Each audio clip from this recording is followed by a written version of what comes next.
Welcome to word junction.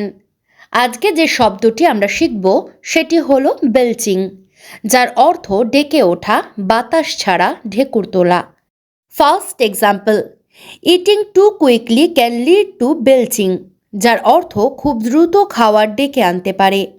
Second example, he apologised for belching at the dinner table, যার অর্থ সে dinner টেবিলে ডেকে আনার জন্য ক্ষমা চেয়েছিল। এই ভিডিওটি এতক্ষণ ধরে দেখার জন্য এবং শোনার জন্য আপনাকে ধন্যবাদ।